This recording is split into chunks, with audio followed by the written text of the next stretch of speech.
so I figured I'd go through something that almost no Jehovah's Witnesses have ever seen, the Elder's Handbook. Regular Jehovah's Witnesses aren't allowed to see this. Females aren't even supposed to touch the book, and if somebody has it spiral bound, it has to be done by another Jehovah's Witness, and they have to stand there and watch while it happens. It's the 2017 edition. It can be found in a few places online. Just do an Ask Jeeves search for it, and you should find it no problem. That's what the kids are using nowadays, right? Ask Jeeves? Or is the big thing America Online now? Anyways, it's called the Shepherding the Flock book, and it covers etiquette, rules, and standards that elders should follow when doing their elder thing. It's pretty interesting stuff. I was taking a look through it the other day because I'd heard it wasn't a disfellowshipping offense to talk to disfellowshipped family members, but it is a disfellowshipping offense to talk to disfellowshipped friends. So let's take a look at the Elder's Handbook and see what it has to say about disfellowshipping. Let's get into it.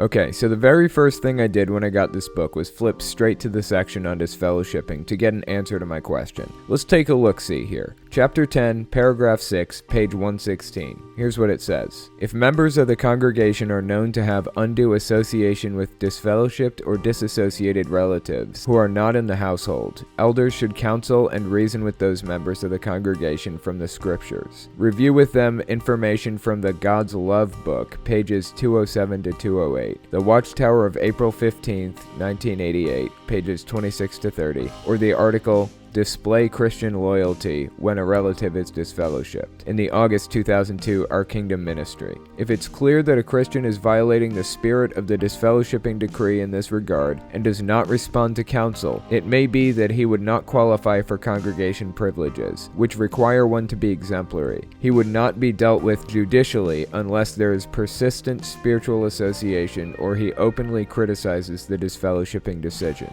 Oh, that's interesting. So it's basically saying that talking to disfellowshipped family members will get your quote-unquote privileges revoked, but it won't get you disfellowshipped yourself. For outsiders, when Jehovah's Witnesses talk about privileges, what they mean is they'll let you work for them. They'll let you set up the sound system and carry microphones and give talks at the podium and lead service groups and all that good stuff. Well, the next logical question is, what privileges would my mom lose if she talked to me?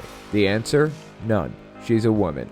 She doesn't have any privileges by default. 1 Timothy 2:12. I do not permit a woman to teach or to assume authority over a man. She must be quiet. So my mom would be allowed to talk to me about non-spiritual matters without facing any consequences at all. Though they did mention one thing in there about visiting the person and reading from the God's Love book, pages 207 and 208. And they also mentioned the Watchtower of April 15th, 1988, pages 26 to 30. So let's take a quick look at what the God's Love book says. Okay, so quick aside before we actually read it. I was looking through the God's Love book and I checked page 207, but I got the large print copy, so the page numbers are different. And page 207 of this copy has, in big bold letters, should I accept a Christmas bonus? So many things to talk about here, so little time. Okay, let's just come back to this. As tempting as it is to go down this rabbit hole, I'd like to get to this disfellowshipping thing. So I found the section they were talking about in the Elder's Handbook. In the large print edition of this book, it's on page 267, a section called How to Treat a Disfellowshipped Person. And the section right below it is called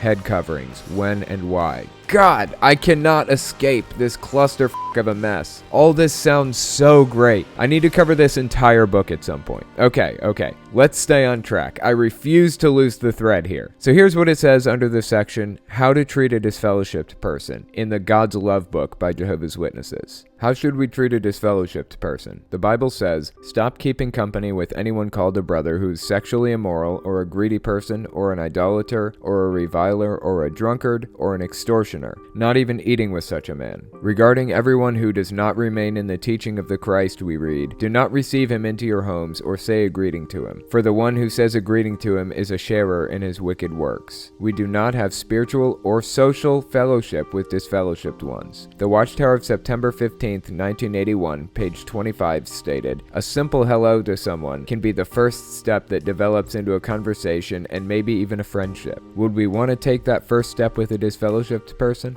Well then, That is extremely fascinating, and that's only the second paragraph of a 6-paragraph section. Let me quote some literature for you. This is the July 2009 Awake, page 29. Although the Bible makes a clear distinction between true and false teachings, God allows each person the freedom to choose how he or she will respond. No one should be forced to worship in a way that he finds unacceptable or be made to choose between his beliefs and his family. Does study of the Bible lead to family breakup? No.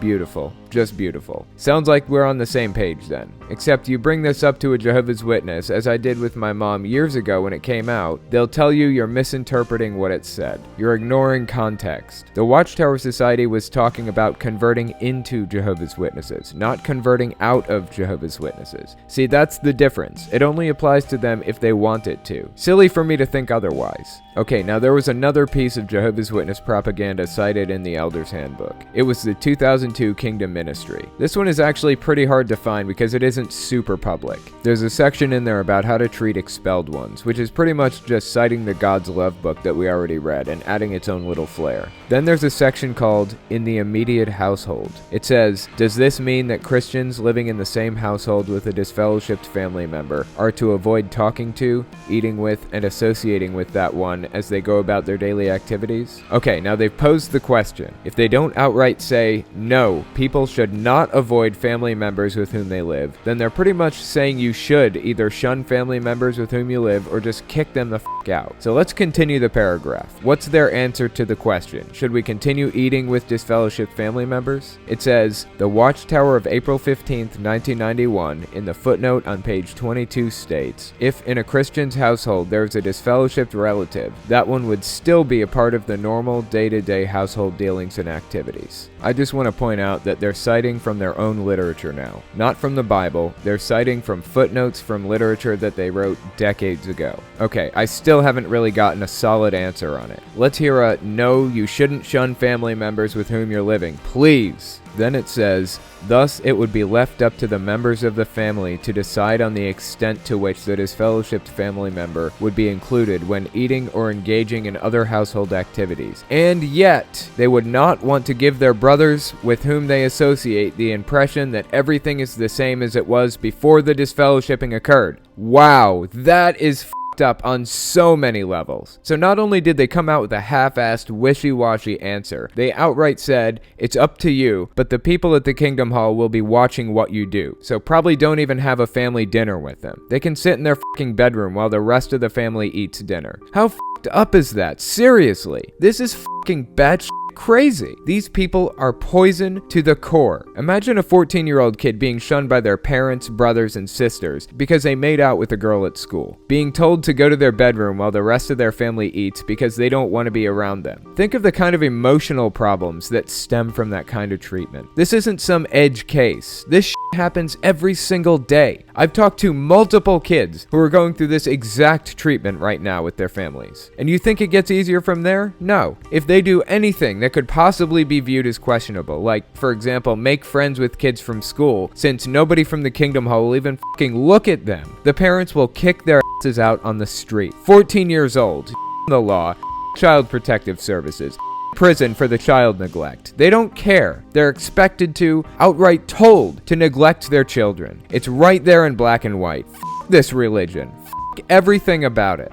Okay, I'm getting a little worked up here. Remember, this article that I'm reading to you guys is what's supposed to be read to Jehovah's Witnesses parents who aren't properly shunning their children. Let's take another look at the article in the God's Love book. Even the name of the book is so telling about how they view God. This is God's love. This is how you show love to God, withholding love from other people. Okay, here's what the next paragraph says.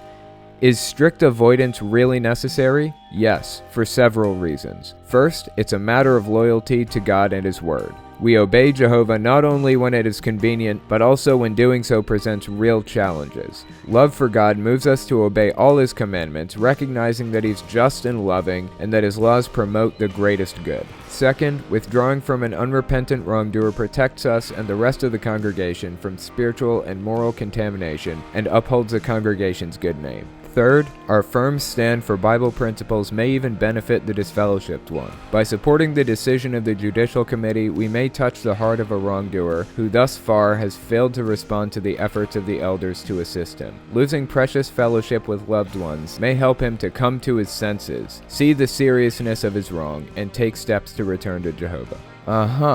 Right, so they made 3 points here, one of which I forgot to address from the Elder's Handbook. Now, all of these 3 points are completely off-the-wall ridiculous and can be dismissed with a couple of simple counter-arguments. Point 1, it's a matter of loyalty to God. Counter-argument, who f***ing cares? What if I say I don't agree? What loving God would demand this of somebody? Point 2, you don't want to get the filthy sinner on you and risk doing the same things. Well, here's the issue with that. They associate with people in the world all the time, and they don't resort to their way of life. Why are disfellowshipped people unique? You can't be around certain specific people without falling into their lifestyle? No. I'll tell you why. Here's a little known fact about Jehovah's Witnesses. They are insanely superstitious. They believe in witchcraft and everything. They're super careful about shopping at garage sales because some object they buy there may carry demons into their house. It's next level insane. The reason why they'll talk to people in the world but not disfellowshipped people is because they believe that disfellowshipped people have been possessed by Satan. They think their minds have been corrupted and occupied by demons. There is absolutely no other explanation for why somebody would know the truth and then leave it behind. I'm quoting them there. That's what they say. And another point on that subject. What if I'm not sinning? What if I'm not living a sinful life, even in their eyes? I'm not, personally. I don't fornicate, I don't smoke cigarettes, I don't do drugs, I don't do anything that could be disfellowship worthy. I don't even live with somebody out of wedlock. Just me and Alpha Force Zero kicking it together. Now, there are some things I do that they'd view as questionable. The only thing I'd say I could be disfellowshipped for is smoking an e-cigarette. I'd at least be frowned upon for having ear piercings. But that's nothing serious. You can find people who break way more rules than that in the world, but they shun me anyways. Ultimately, it has nothing to do with points 1 or 2. It all boils down to point number 3. It might force somebody to come back just so they can see their families again. Yeah, that's true. It might. And that's called undue influence, a phrase picked up by Stephen Hassan. It means influence by which a person is induced to act otherwise than by their own free will or without adequate attention to the consequences. So pushing kids to get baptized at 8 years old would be undue influence. They can't possibly know the consequences of what they're doing. They're signing a lifelong contract with a company, and if they break that contract, the company will take their parents and their brothers and their sisters away, no matter how old they are when the contract is violated. Here's another example, forcing them to rejoin a religion just to get their families back. As they state in point 3, right out in the open. That's the real goal of disfellowshipping. It's disgusting, it's harmful, it's horrific, it's inhumane, it's wrong, it's unnatural if there is such a word, and the Watchtower Society should be fined out of existence for it. They should be fined for every instance of human rights violations, in accordance with Articles 18 and 20 of the UN Declaration of Human Rights. Article 18.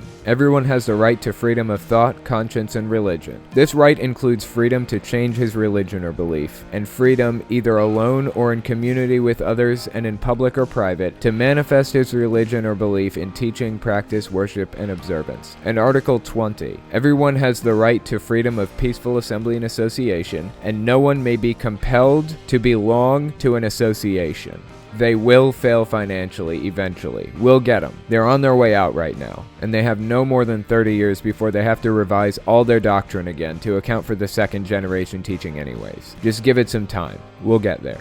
Anyways, that's all I've got for you. Follow me on Patreon and Discord, and all social media. I'm on Facebook, and I do a bunch of weekly stuff like memes and articles and posts about my life and stuff like that, so check it out. Also, check out my science channel and my podcast. And support smaller YouTube channels by checking out the secret link of the day. All links are in the description, as always. Thanks for watching, guys.